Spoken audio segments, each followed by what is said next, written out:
the town that slept beside a monster. The year was 1954, and the quiet town of Plainfield, Wisconsin, rested under the soft glow of autumn skies.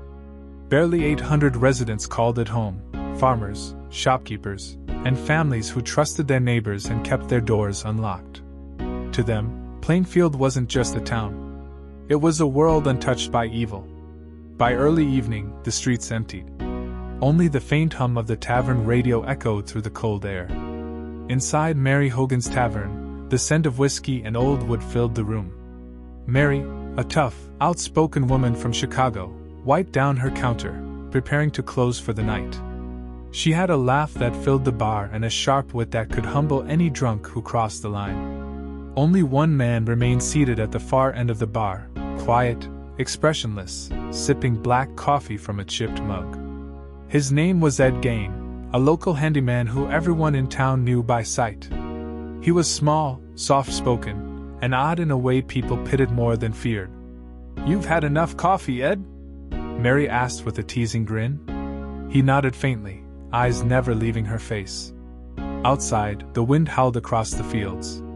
Inside, Ed's hand slipped into his coat, his fingers wrapping around something cold and heavy. In that frozen instant, Plainfield's peace shattered forever. The next morning, locals noticed Mary's tavern door wide open. The cash register was gone, her truck missing, and blood pooled across the wooden floorboards. Sheriff Harold Thompson arrived on scene, a man used to drunks and small disputes, not murder. What he found inside was chaos and crimson. A bullet casing gleamed under the light. A bloody coffee cup sat upright on the bar. And worst of all, Mary Hogan was gone. The sheriff knew robbery wasn't the motive. Whoever came for Mary had taken her. Tire tracks in the snow led away from the tavern, a silent trail into nowhere. In small-town America, people believe they know everyone, every face, every habit, every secret. But that illusion began to crumble. Neighbors whispered that Mary's temper might have caught up with her. Others spoke of her mysterious Chicago past, that she'd once worked in a city bar run by men you didn't cross. Could the mob have found her? Had she been hunted down? But Plainfield wasn't Chicago. No strangers in suits had been seen. No black cars rolled through town that night. Whatever happened to Mary, it came from inside Plainfield. The sheriff's list of suspects was short. Locals mentioned the name Ed Gain, the same quiet man who'd often sit in Mary's bar, watching her with a look nobody could read. People said he was harmless. After all, Ed helped everyone, chopping wood, fixing fences, even babysitting neighborhood kids. Still, there was something unsettling in the way he stared at things, or the way he talked about his late mother. 10 years earlier, Ed's brother Henry had died in a strange fire on their farm. The flames were small, but when neighbors arrived, they found Henry's body untouched by burns, only bruises on his head. Ed said his brother must have fallen. No one questioned him. In a place where nothing bad ever happened, who would suspect the quiet man? But as the sheriff dug deeper, the case grew darker. 3 other people, all missing. An 8-year-old girl walking home from school. 2 hunters who vanished in the woods. And a teenage babysitter whose blood was found on a neighbor's lawn. Different victims, same mystery, no bodies, no answers. The sheriff began to fear what Plainfield refused to believe, that a predator walked among them. A man who waved to his neighbors by day, and hid something unspeakable by night. In the heart of Wisconsin's farmlands, evil wore the face of a neighbor. The Farm of Secrets. 3 years passed since Mary Hogan's disappearance, but Plainfield's silence never recovered. The once peaceful town carried an invisible weight, a fear that whispered through its barns and diners. Every so often, someone mentioned Mary's name in a hushed tone, as if speaking it might summon what took her. Then, on November 16, 1957, that silence broke again. At the Warden hardware store, a familiar figure entered, Ed Gain. He greeted Bernice Warden, the store's owner, with his usual shy smile. Bernice was a kind woman in her 50s, a widow raising her son Frank, who helped her run the shop. Ed was no stranger. he often stopped by to chat about tools and farm supplies. That morning, he asked casually, "Got any antifreeze, Bernice? I'll stop by tomorrow for it." Bernice smiled. "Sure thing, Ed. I'll set it aside." She wrote his name on a receipt, the last thing she ever did. The next day, Frank returned from a hunting trip to find the hardware store's front door open and blood on the floorboards. His mother was gone. The cash register was missing. And the store rifle, one Ed had handled the day before, had been fired. Panicked, Frank called the new sheriff, Art Schley. "Sheriff, it's my mom, and I think Ed Gain took her." Sheriff Schley raced to the scene. The moment he stepped inside, he felt a haunting déjà vu. It looked almost identical to the Mary Hogan case. A missing woman, signs of a struggle, a pool of blood, and no body. Then Frank handed him the clue that cracked the case open, the sales receipt for antifreeze, with Ed's name written across it. The sheriff's gut tightened. Mary Hogan. Bernice Warden. 2 women gone. One name connecting them both. Within hours, the sheriff and his deputies sped down a dirt road to the Gain family farm, 9 miles from town, a place kids whispered about, calling it cursed. The farmhouse stood crooked and silent, its windows like dark eyes watching from the fields. As they stepped out of their car, the air grew colder. The only sound was the wind against the corn stalks. "Stay sharp," Schley warned. "He might still be inside." They knocked once. No answer. Knocked again. Silence. Then they saw light flickering from an old shed behind the house. Sheriff Schley moved forward, heart pounding. He unlatched the door, the hinges groaned like something alive. The smell that escaped made him freeze. It wasn't earth, or wood, or smoke, it was something that didn't belong. They aimed their flashlights inside. At first, they saw shadows, ropes, buckets, hunting tools. Then, something swayed in the beam of light.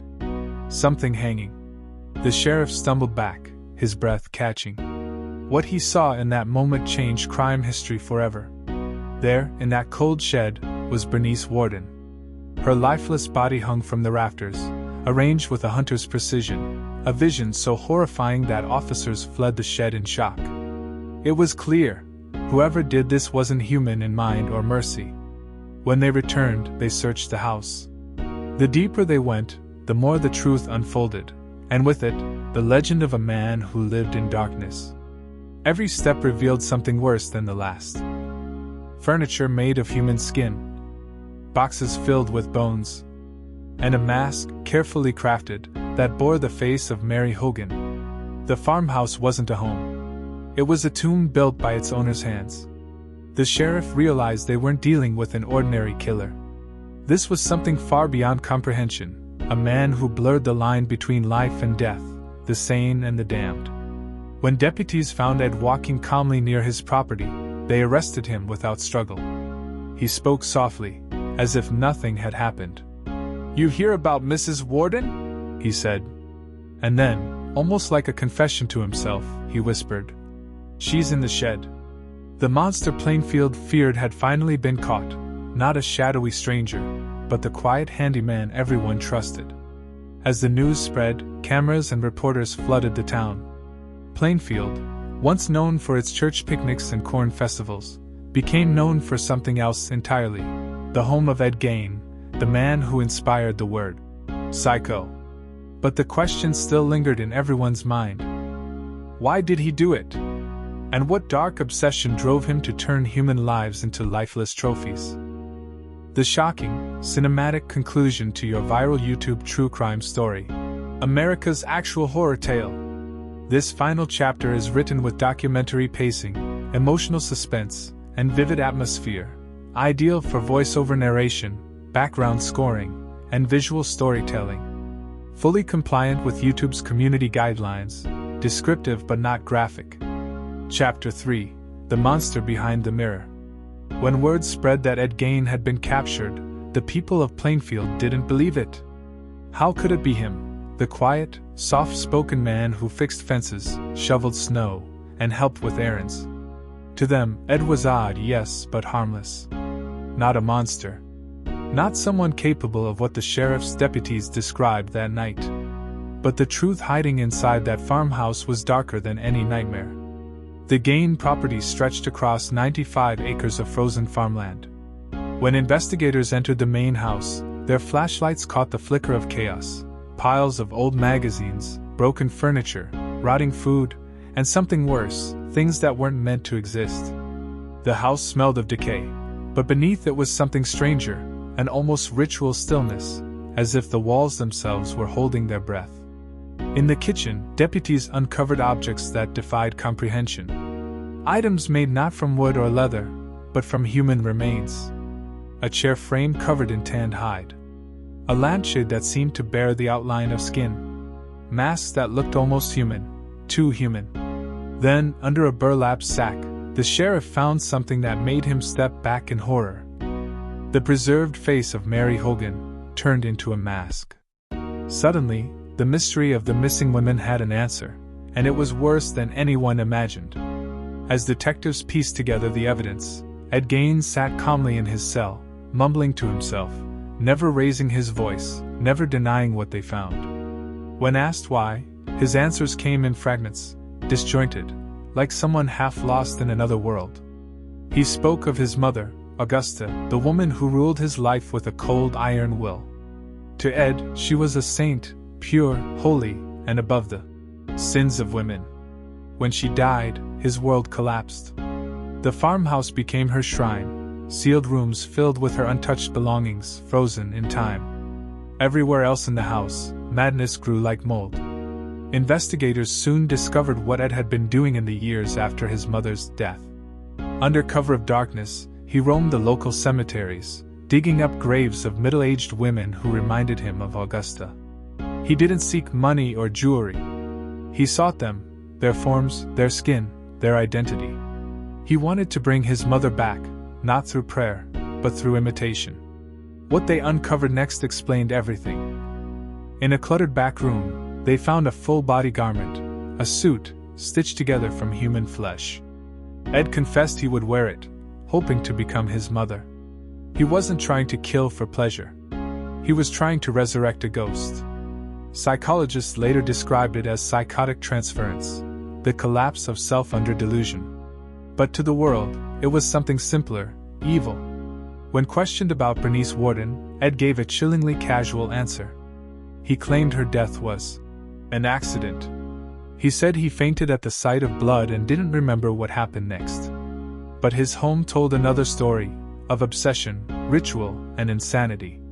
The trial that followed gripped the nation. For the first time, America was forced to stare into the face of true horror, not a Hollywood creation, but a real man who lived among ordinary people. The newspapers called him the Ghoul of Plainfield. Filmmakers called him inspiration. He was deemed mentally insane and sent to a state hospital, where he spent the rest of his life, quiet, polite, and unthreatening. Nurses said he smiled often, as if unaware of the terror he had caused. But for the people of Plainfield, peace never returned. His house, that rotting monument to madness, was burned to the ground by angry locals, hoping to erase what had happened. It didn't work. Because the story of Ed Gain had already spread, far beyond Wisconsin's borders. Within 2 years, a writer named Robert Bloch published a novel titled Psycho. It told the story of a man obsessed with his dead mother, living in isolation, hiding dark secrets beneath the walls of his home. 2 years later, Alfred Hitchcock turned it into one of the most famous horror films in history. And behind that cinematic scream stood the real-life monster, Ed Gain. His crimes inspired decades of horror, the Texas Chainsaw Massacre, the Silence of the Lambs, and countless others. But no script, no film, no imagination could ever equal the truth that came from Plainfield. Because the scariest part of this story isn't what Ed did. It's what he looked like while doing it. He wasn't a shadow in the woods. He wasn't a ghost or a creature. He was the man who said hello in the grocery store, the neighbor who fixed your gate, the quiet soul sitting alone at the diner. And that's why his story endures, because it reminds us of one terrifying fact. Monsters don't always hide in the dark. Sometimes they smile back at you.